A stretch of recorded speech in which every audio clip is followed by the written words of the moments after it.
প্রিয় শিক্ষার্থীবৃন্দ, আশা করি তোমরা সবাই ভালো আছো, সুস্থ আছো। আমি আমাদের গত ক্লাসে পড়াছিলাম জীববিজ্ঞান দ্বিতীয় পত্রের প্রাণীর পরিস্থিতি, দ্বিতীয় অধ্যায় প্রাণীর পরিস্থিতি, ঘাসফড়িংয়ের পরিপাক তন্ত্র ও পৌষ্টিক তন্ত্র। তার ভিতরে আমি টান দিয়েছিলাম পৌষ্টিক তন্ত্র, পৌষ্টিক নালী, পৌষ্টিক গ্রন্থি, এই সমস্ত আলোচনা করেছিলাম। আজ আমি পড়াবো তোমাদের ঘাসফড়িংয়ের রক্ত সংগ্রহ তন্ত্র।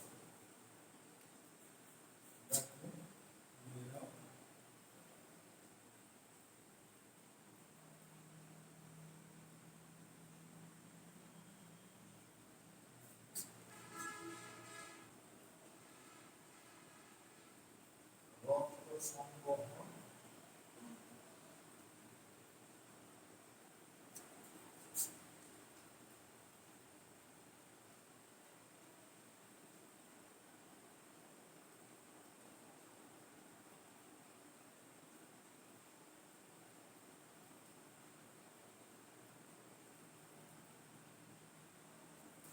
blood circulatory system of grasshopper.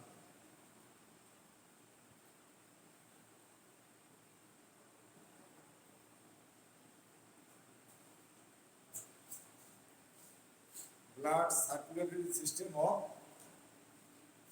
grasshopper. রক্ত সংবহন তন্ত্র আমরা হালকা একটু আলোচনা করি।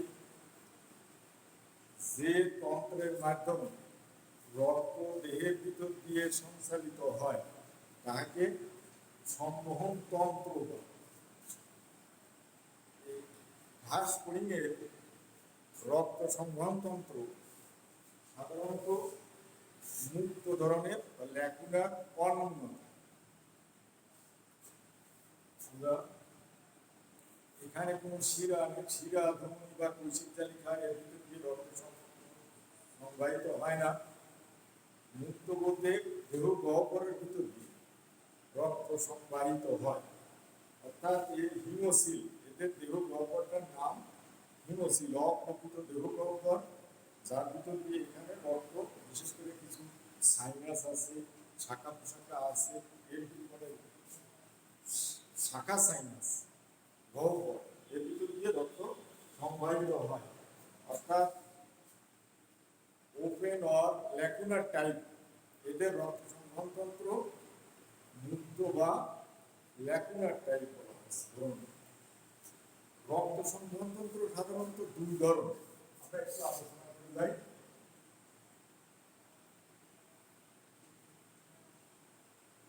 রক্ত সংবহন তন্ত্র দুই ধরনের, একটা হচ্ছে মুক্ত রক্ত সংবহন তন্ত্র,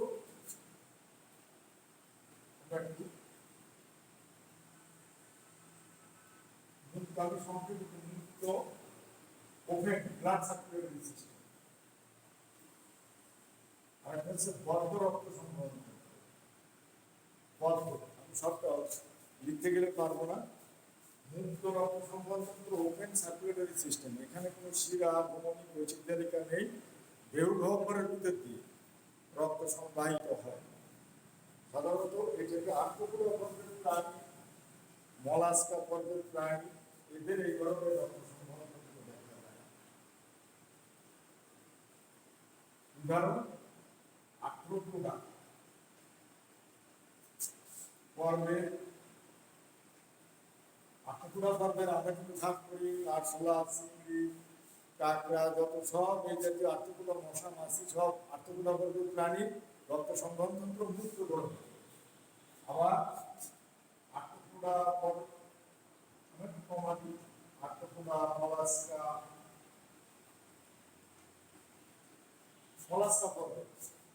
মলাস্কা পর্বের ভিতরে শামুক, ঝিনুক, অক্টোপাস, এই জাতীয় এদের রক্ত সংবহন তন্ত্র মুক্ত ধরনের।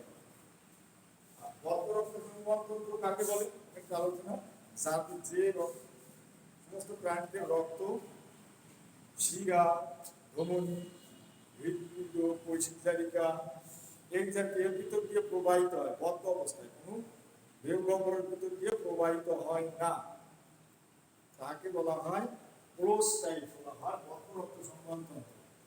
এখানে বিশেষ করে অ্যানিলিডা একটা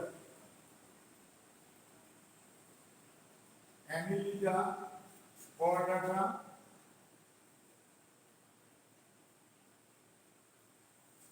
এই পর্বে সকল প্রাণীরা অ্যানিলিডা কর্ডাটা পর্বের প্রাণীদের, বিশেষ করে অ্যানিলিডা তো আমরা জানি কেঁচো, জোক এই জাতীয় সব অ্যানিলিডা পর্ব প্রাণী, কর্ডাটা মানুষ, বাঘ, গিনিপিগ, যত সব সরীসৃপ, পাখি, এই সমস্ত প্রাণীদের, মাছ, এদের সব বদ্ধ রক্ত সংবহন, close type of blood circulatory system. মোটামুটি আমরা ধারণা নিলাম যে রক্ত সংবহন তন্ত্র কি, কয় ধরনের।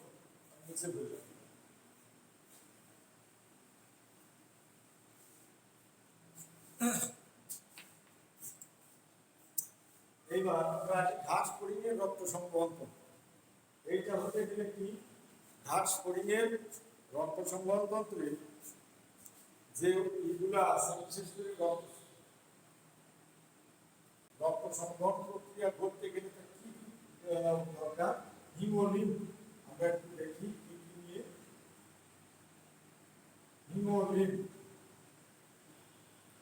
হিমোলিন আরেক নাম, और এদের রক্ত হিমোলিন, হিমোলিন, হিমোসিল,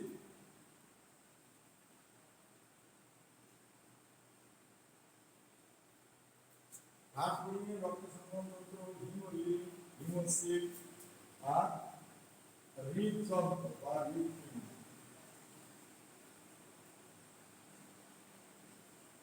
এদের হৃদপিণ্ড আছে, এই ক্ষেত্রে এদের রক্ত সংবহন তন্ত্র অন্তর্ভুক্ত। আমরা তাহলে একটু কাজ, হিমোলিন কি,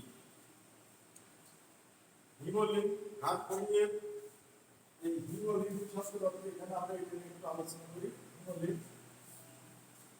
এর রক্ত, হিমোলিন হচ্ছে ঘাস ফড়িংয়ের রক্ত, আর্থ্রোপোডা বর্গের রক্ত। এখানে হিমোলিন বলা হয়, হিম শব্দের অর্থ রক্ত, লিন লসিকা, লসিকা থেকে এই রক্তটা হিমোলিন নামকরণ করা হয়েছে। লিন শব্দের অর্থ লসিকা, রক্ত লসিকার সাথে মিশ্রিত হয়ে হিমোলিন নাম ধারণ করছে দেহ গহ্বরের ভিতরে। অর্থাৎ ঘাস ফড়িংয়ের হিমোলিন এর দেহে 19% থাকে রক্ত। আমার দেহে যেমন রক্ত সরাসরি আমরা বলছি, ঘাস ফড়িংয়ের রক্তকে আমাদের দেহে হিমোগ্লোবিন আছে, এর দেহে কোনো হিমোগ্লোবিন নেই, কিন্তু হিমোলিন আমাদের ঘাস ফড়িংয়ের রক্তকে হিমোলিন বলা হয়েছে। এর দেহে পুরা দেহের ওজনের 19% রক্ত থাকে ঘাস ফড়িংয়ের। এই হিমোলিনকে দুটো ভাগে ভাগ করছে, রক্তরস, প্লাজমা যেটা বলা হয়, আর রক্তকণিকা।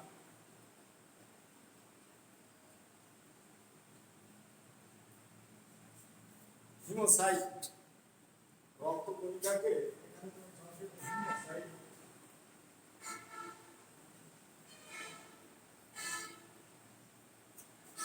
রক্তকণিকা, রক্তরস আর রক্তকণিকা। তাহলে এদের রক্ত বর্ণহীন, এই প্লাজমা যেটা, এদের রক্তরস,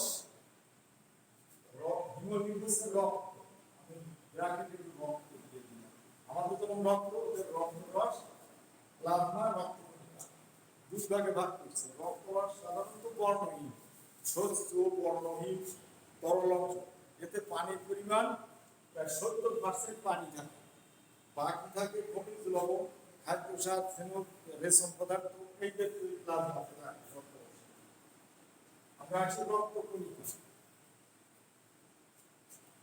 ঘাস ফড়িংয়ের রক্তরসে বর্ণহীন শ্বেত রক্তকণিকা বা হিমোসাইট, এর অন্য রক্তের কণিকা এখানে আমরা দেখতে পাচ্ছি হিমোসাইট,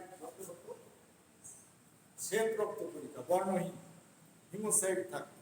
এখন এই হিমোসাইট এদের সংখ্যা সাধারণত প্রতি ঘন সংখ্যা 9 মিলিয়ন। আবার প্রতি ঘন মিলিমিটার রক্তে 15 থেকে 60,000 হিমোসাইট থাকতে পারে। যখন নিউক্লিয়াসটা হচ্ছে হিমোসাইটটা স্বাভাবিক অবস্থায় থাকে, হিমোসাইট যদি স্বাভাবিক অবস্থায় শ্বেতরক্তকণিকা, তখন প্রত্যেকটা কোষে একটা নিউক্লিয়াস।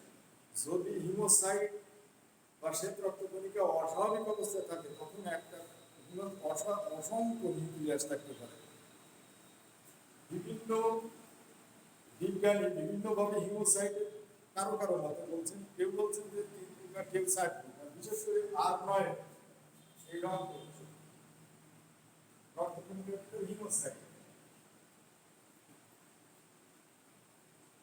R9 1972 সালে 4 ভাগে ভাগ করে হিমোসাইট।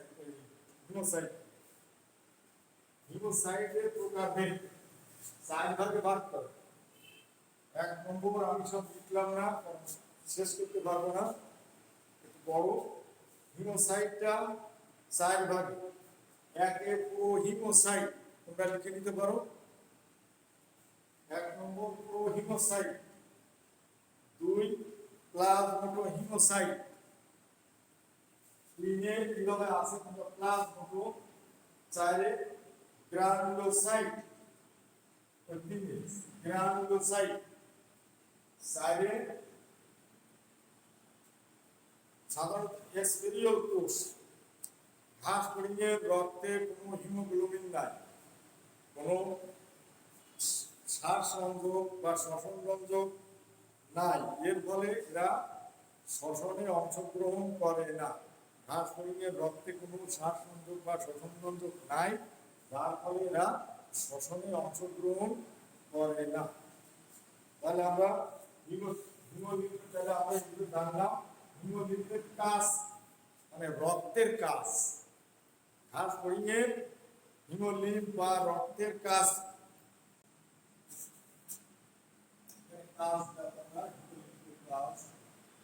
রক্তের যেমন কাজ আছে, আমাদের এখানে খাদ্যের সারাংশ, খনিজ লবণ ও হরমোন সহ বিভিন্ন বৃদ্ধ পদার্থ পরিবহনে সহায়তা করে। সামান্য পরিমাণ কার্বন ডাই অক্সাইড পরিবহন করে। অ্যামাইনো অ্যাসিড, কার্বোহাইড্রেট এই জাতীয় খাদ্য সঞ্চিত জমা রাখে।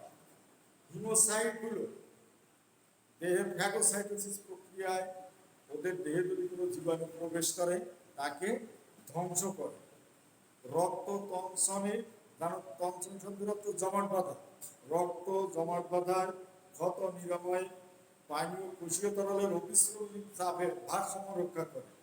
ভ্রূণীয় পরিস্ফুটন, ডানার সঞ্চালন, খোলস পরিবর্তন, একডাইসিস যেটা, ভ্রূণের পরিস্ফুটন, ডানার সঞ্চালন, খোলস পরিবর্তনে হিমোগ্লোবিন গুরুত্বপূর্ণ ভূমিকা পালন করে।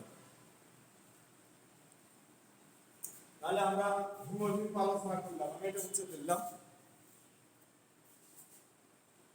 হিমোগ্লোবিন।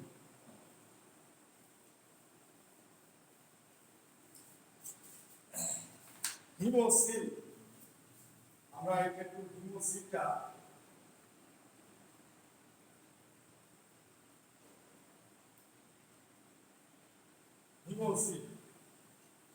হিমোসিলটা তাহলে আমরা বুঝতে পারছি রক্তপূর্ণ গহ্বর। সিল এখানে দেখি হিম শব্দটা গ্রিক কিভাবে ভাঙছে।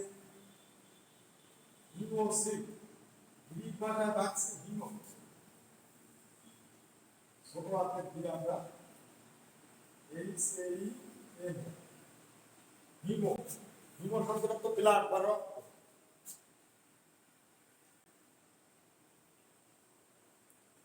ব্লাড বা রক্ত প্লাস সিল, সিল শব্দের অর্থ ক্যাভিটি।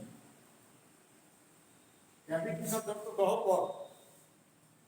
হিমোসিল, হিমো শব্দের অর্থ ব্লাড বা রক্ত, একে ভাঙছে। হিমোসিলটা কি? আর সিল শব্দের অর্থ ক্যাভিটি বা গহ্বর, রক্তপূর্ণ। তাহলে আমরা ঘাস ফড়িংয়ের সকল সন্ধিপতি প্রাণী দেহ গহ্বর। আমরা হিমোসিলটা কি? মেসোডার্ম থেকে উৎপন্ন পেরিটোনিয়াম, দ্বারা আবৃত থাকে না। এরা রক্তপূর্ণ সংবহন তন্ত্রের অংশ হিসেবে কাজ করে। এই রক্তপূর্ণ অপ্রকৃত দেহ গহ্বরকে হিমোসিল বলছে। তাহলে হিমোসিলটা কি দ্বারা গঠিত? বলছে কি এদের সিলোম আর ব্লাস্টোসিল, সিলোম এবং ব্লাস্টোসিল একত্রিত হয়ে হিমোসিল গঠন করে। বলছে অনিয়মিত ফাঁকা স্থান বা লেকুনা, ইয়া কতগুলো সাইনাস দ্বারা গঠিত। এর ভিতরে রেশনতন্ত্র, জননতন্ত্র, পৌষ্টিকতন্ত্র সব হিমোসিলের ভিতরে অবস্থান করে। এখানে হিমোসিলকে বেশ কয়েকটা অংশে, তিনটি অংশে ভাগ করছে। হিমোসিলকে তিনটি অংশে ভাগ করছে। আমরা একটু দ্রুত বর্ণনা করে যাই। পেরিকার্ডিয়াল, পৃষ্ঠীয়, পেরিকার্ডিয়াল সাইনাস বা মিডিল সাইনাস, পৃষ্ঠীয় সাইনাস যেটা বলা হচ্ছে পেরিকার্ডিয়াল সাইনাস বা ডর্সাল সাইনাস, পেরিকার্ডিয়াল সাইনাস বা ডর্সাল সাইনাস, পৃষ্ঠীয় sinus, perivisceral sinus, perineural sinus. এই হিমোসিলের ভিতরে তিন ধরনের সাইনাস বা গহ্বর আছে, আবার ভাগ। হিমোসিলটা পেরিকার্ডিয়াল সাইনাস মানে পৃষ্ঠীয় সাইনাস বলে, একে ডর্সাল সাইনাস বলে। পেরিভিসারাল সাইনাস বা মিডিল সাইনাস এটা দুটো, আর পেরিনিউরাল সাইনাস এটা নিচের দিকে সিনাইডোর দুটি অবস্থান করে। তাহলে এখানে ক খ গ আমি সব করতে পারলাম না, আমাদের বর্ণনা করে গেলাম, সব লিখতে গেলে পারবো না। আমরা এবার আসি হৃদপিণ্ডে। তাহলে হৃদপিণ্ড কি? হৃদযন্ত্র।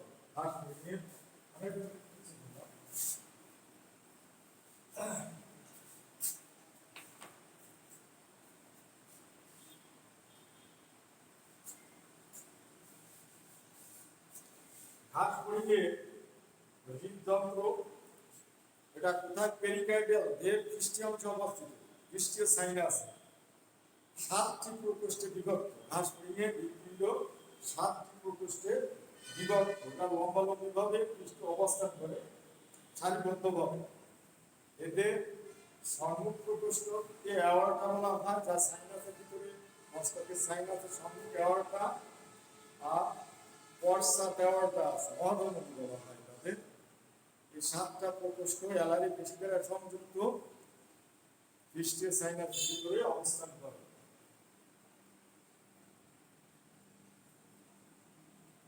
তাহলে আমরা এবার একটু রক্ত সংবহন প্রক্রিয়া, তাহলে আমরা মোটামুটি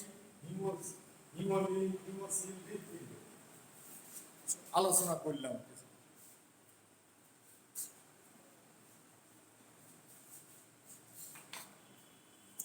আমরা এবার একটু রক্ত সংবহন প্রক্রিয়া, এটা খুব গুরুত্বপূর্ণ।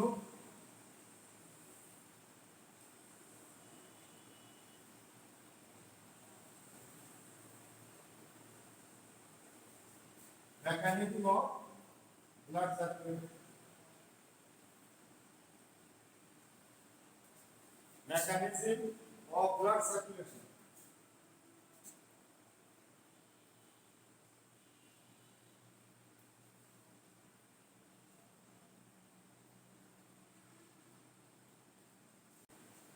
আমরা একে চিত্রের মাধ্যমে দেখাবো। দেখি আমরা এই চিত্রটা আঁকা হলো। আমরা আগে হাড়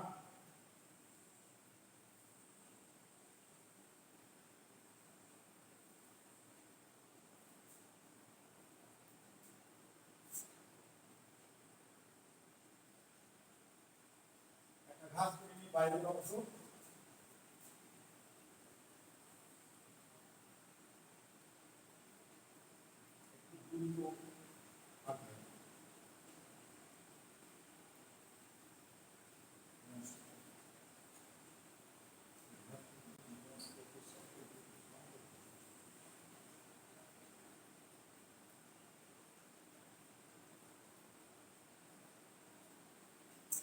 একটু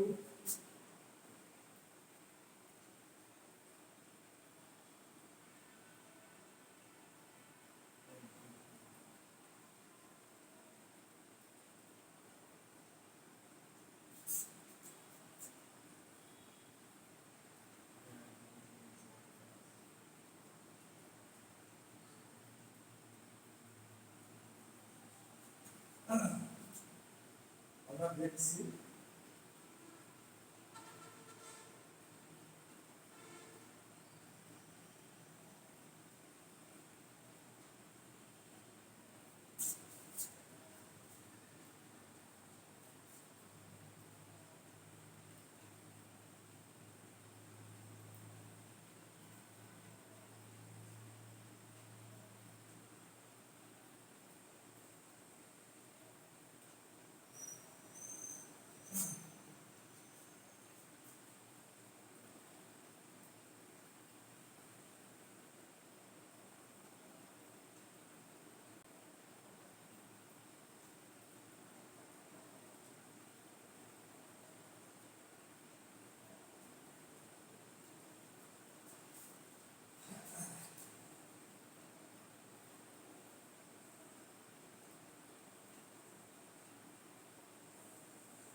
পেরিকার্ডিয়াল সাইনাস আমরা তলও দিলাম pericardial sinus perivisceral sinus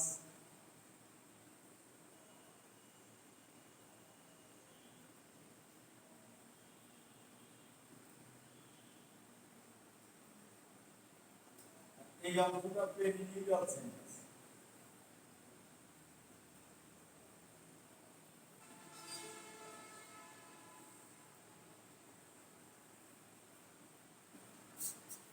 pericardial sinus যে ভাগের হিমোসিলের ভিতরে এগুলো অবস্থিত তাহলে আমরা যেটা আলোচনা করে আসলাম পেরিকার্ডিয়াল ডিস্টিও sinus visceral sinus perineural sinus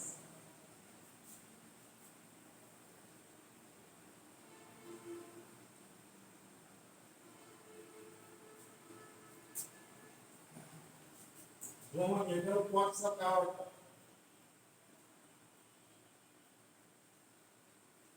কোয়াক্সা card এটা সম্মুখে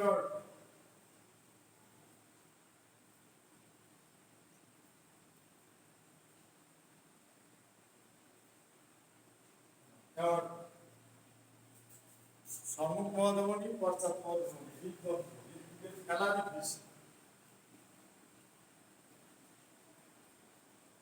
খেলারই বেশি এই বেশিগুলা এখানে আমরা দেখলাম যে পৃষ্ঠীয় অংশ আর অঙ্কীয় অংশ তাহলে আমরা এই সাইডে পৃষ্ঠীয় অংশ পৃষ্ঠীয় দিক আমরা একটু যদি বলি পেরিকার্ডিয়াল বলতে পৃষ্ঠীয় অংশ অঙ্গসমূহ দেওয়া আছে অঙ্কীয় অঙ্গসমূহ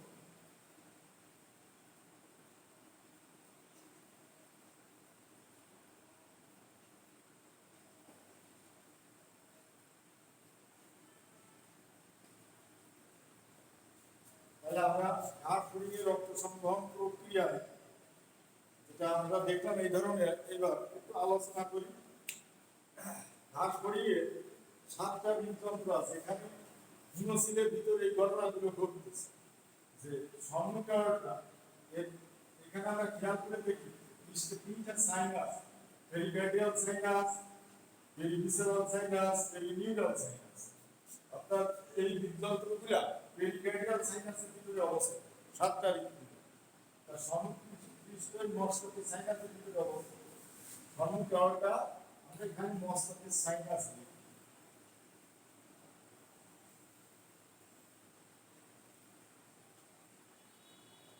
সাইনাস তাহলে ঘটনাগুলো কি ঘটে কিভাবে রক্ত প্রবাহিত হয় আমরা একটু আলোচনা করি যে অ্যালার্জি পেশি ছিল যখন সংকুচিত প্রসারিত হয় অর্থাৎ এখানে রক্ত অ্যালার্জি পেশি সংকোচন প্রসারণ হয় তখন রক্ত হৃদপিণ্ডে আমরা এখানে দেখি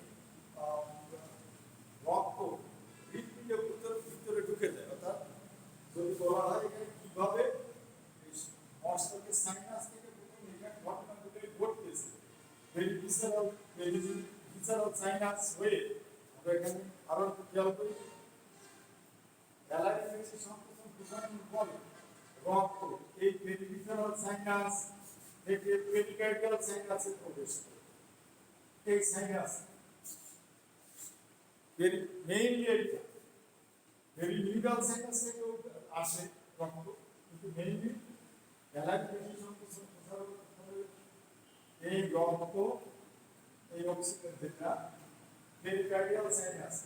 এইবার এখানে অস্টিয়াম নামক ছিদ্র আছে হৃদপিণ্ডে, অস্টিয়াম।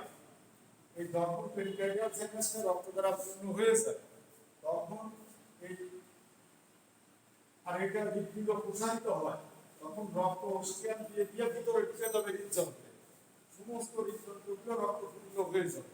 যখন রক্তপূর্ণ হয়ে যায় তখন একটা ঢেউয়ের মতো সৃষ্টি হয় পশ্চাৎ দিক থেকে সামনের দিকে। রক্তের গতিপথ কিন্তু পশ্চাৎ থেকে পশ্চাৎ আওয়াটা থেকে রক্তের গতি ঢেউয়ের মতো হয়ে হয়ে সম্মুখ আওয়াটায় চলে আসবে মস্তিষ্কে সাইনাস।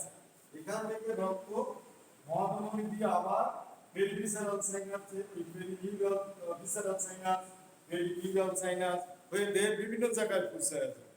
অর্থাৎ এই গতিটা এইভাবে আবার পেরিভিসারাল সাইনাসে পেরিকার্ডিয়াল সাইনাসে প্রবেশ করবে, আবার এইভাবে অর্থাৎ রক্তের গতিপথটা অ্যালাইড পেশি সংকোচন প্রসারণের ফলে এটা পেরিভিসারাল সাইনাস, পেরিকার্ডিয়াল সাইনাস, সেখান থেকে আবার এইভাবে অর্থাৎ চক্রটা এইভাবে চলতে থাকে।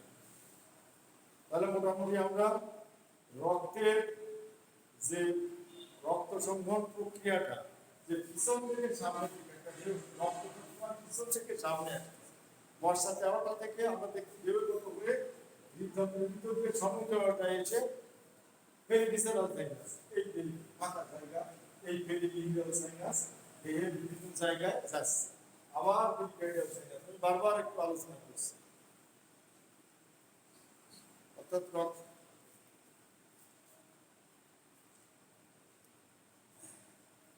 আমি একটু মুছে ফেলি এটা।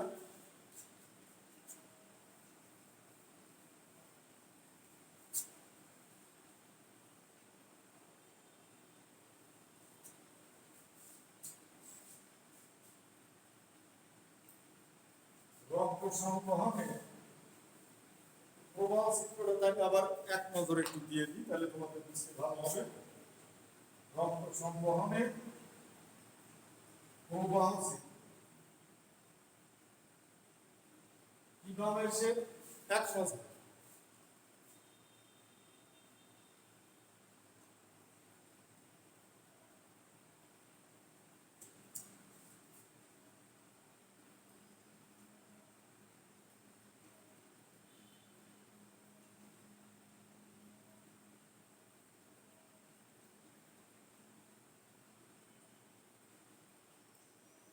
পেরিনিউরাল সাইনাস আমরা একটু দেখা যাচ্ছে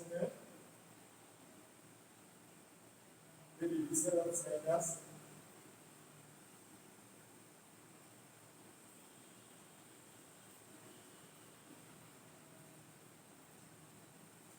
পেরিকার্ডিয়াল সাইনাস।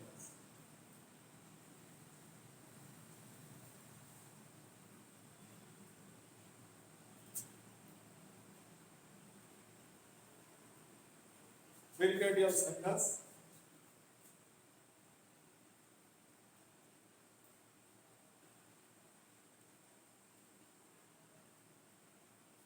হৃদযন্ত্রের প্রসারণ তারপরে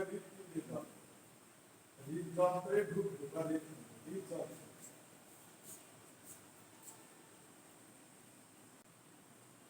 হৃদযন্ত্রের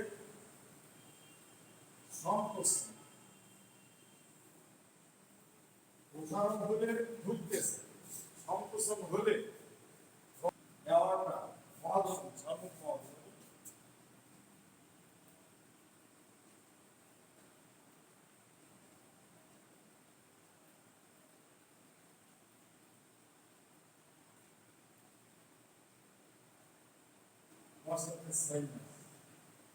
তাহলে আমরা এইটা রক্ত সংবহনের প্রবাহ চিত্র গতিপথের ঘাস পরিয়ে রক্ত প্রবাহের গতিপথের প্রবাহ চিত্র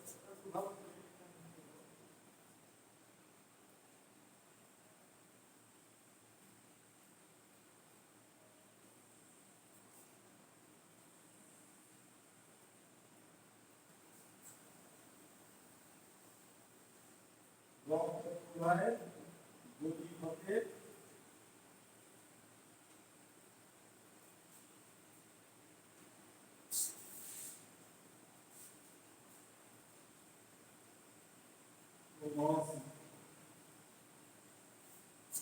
আরেকটু ভালো করে লিখলাম যে রক্তটা আমরা দেখছি যে অ্যালার্জি পেশির সংকোচন প্রশমনের ফলে রক্ত এখানে যেভাবে আমরা আলোচনা করছি এটাকে রেখাচিত্রের মাধ্যমে যে অ্যালার্জি পেশি সংকোচন প্রশমনের ফলে এই পেরিভিসেরাল সাইনাস, বিশেষ করে লেখা আছে পেরিভিসেরাল সাইনাস, কখনো পেরিভিসেরাল সাইনাস, এখানে পেরিভিসেরাল সাইনাস, পেরিভিসেরাল সাইনাস থেকে রক্ত পেরিকার্ডিয়াল সাইনাসে প্রবেশ করে।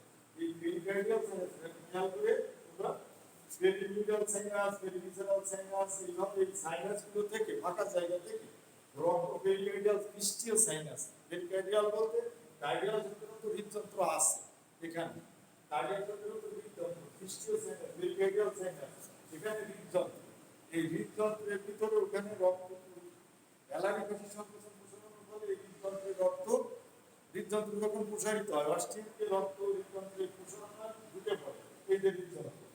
এইবার সমস্ত হৃদপিণ্ডগুলো রক্তে পূর্ণ হয়ে গেলে পিছন থেকে একটা পশ্চাৎ দেওয়াটা আমরা আলোচনা করছি, পশ্চাৎ দেওয়াটা থেকে একটা ঢেউয়ের মতো, পিছন থেকে একটা ঢেউয়ের মতো সৃষ্টি হয়ে রক্তগুলো সম্মুখ দেওয়াটায় চলে আসে। এই সম্মুখ দেওয়াটা মস্তিষ্কের সাইনাসে আসে, এই সম্মুখ দেওয়াটা হয়ে পরবর্তীতে রক্ত মস্তিষ্কের সাইনাসে আসে, সম্মুখ দেওয়াটা সাইনাস হয়ে আবার পেরিনিউরাল সাইনাস, পেরিভিসেরাল সাইনাস, দেহের বিভিন্ন জায়গায় চলে যায় রক্ত, পুনরায় আবার এই একই ঘটনা ঘটে। এটা একটা প্রবাহ চিত্রের মাধ্যমে আমরা দেখালাম।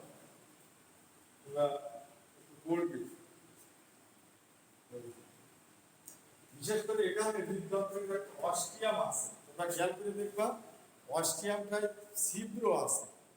যদি অ্যালার্জি পেশি অস্টিয়াম ছিদ্র যখন খোলে তখন রক্ত ঢুকতে পারে, কিন্তু রক্ত বেরোতে দেয় না। অস্টিয়াম দিয়ে রক্ত, অস্টিয়াম যখন উন্মুক্ত হয় হৃদযন্ত্রে এরকমের আছে, সাতটা হৃদপিণ্ড,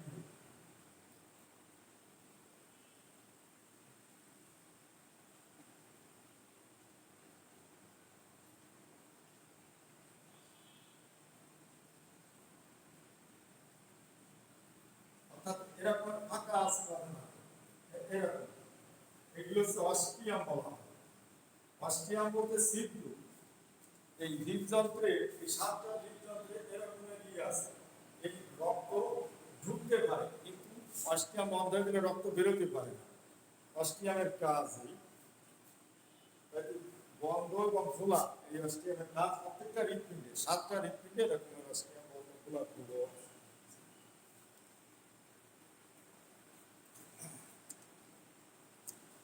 যাই হোক, আমরা মোটামুটি রক্ত সংবহন প্রক্রিয়া তার প্রবাহ চিত্র আমরা এই করলাম, রক্ত সম্পর্কে আলোচনা করলাম, হিমোলিপ রক্তে কি কি, তাহলে আমরা প্রথমে ঘাস পরিমাণ রক্ত সংবহন তন্ত্রে কি দেখলাম, রক্তে হিমোলিপ দেখলাম, হিমোসিল কি কি, হৃদপিণ্ডের প্রকার ভেদ আমরা আলোচনা করলাম। রক্ত সংবহন প্রক্রিয়া আমরা চিত্রের মাধ্যমে দেখালাম যে রক্ত সংবহন প্রক্রিয়ায় কি কি রক্তের ভিতরে কি আছে, আমরা রেখাচিত্রের মাধ্যমে আমরা এটা দেখালাম। আমাদের হাতে আর সময় নেই, আমরা আগামী ক্লাসে ঘাস পরিমাণের শ্বসনতন্ত্র ক্লাসগুলো আমরা দেখব। আজ বিশেষ করে আমরা এই করোনার সেই মহামারীর ভিতরে আমরা আছি, অর্থাৎ দিনের দিন বেড়ে চলছে। তোমরা বাইরে না বেরোতে পারতে বেরোবে না, বেরোলে ভিড়ের ভিতরে যাবেন, মাস্ক অবশ্যই মুখে রাখবে, মাস্ক বাধ্যতামূলক, এবং বাইরে থেকে আসলে সাবান পানি দিয়ে হাত ধোবে। অর্থাৎ তোমরা নিজে আগে সুস্থ থাকবে, পরিবারকে সুস্থ রাখবে এবং দেশকে বাঁচাবে, এই আশাবাদ ব্যক্ত করে আজকে ক্লাস শেষ করছি। সবাইকে ধন্যবাদ।